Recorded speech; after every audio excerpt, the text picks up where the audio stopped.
धम्की आयो भने युवा सङ्घ नेपाललाई जानकारी गराउने त्यो धम्की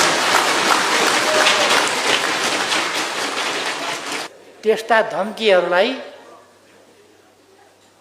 धेरै कुरा नगरे पनि हात्ती हुँ भन्नेलाई भुसुनामा परिणत गरिदिन्छ। अप्ठ्यारो मान्नु पनि पर्दैन, लजाउनु पनि पर्दैन, डराउनु पनि पर्दैन, धक मान्नु पनि पर्दैन।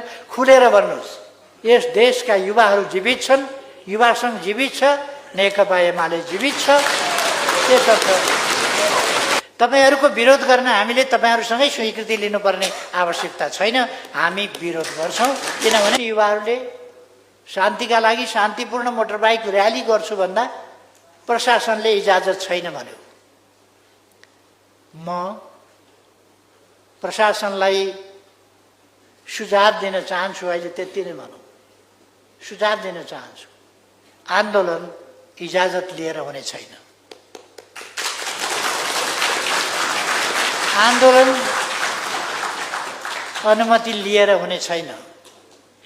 आन्दोलन तपाईँहरूको स्वीकृतिमा हुने छैन। तपाईँहरूको विरोध गर्न हामीले तपाईँहरूसँगै स्वीकृति लिनुपर्ने आवश्यकता छैन। हामी विरोध गर्छौँ किनभने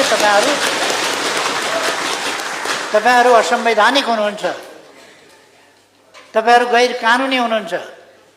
त्यसकारण तपाईँहरूसँग हामीले शिष्टता मर्यादाको भाषा बोल्यौँ, इजाजत माग्यौँ। तपाईँहरू त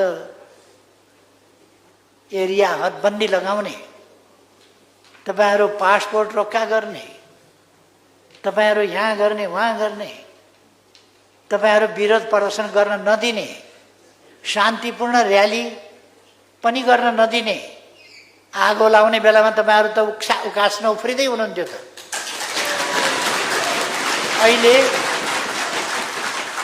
अहिले शान्तिपूर्ण र्याली चाहिँ गर्न निषेध, यो देशैमा निषेध गर्नुहुन्छ तपाईँ। देशै तपाईँको कहाँबाट ल्याएको हो तपाईँले? यो देश हाम्रो पनि होला नि त यो देश।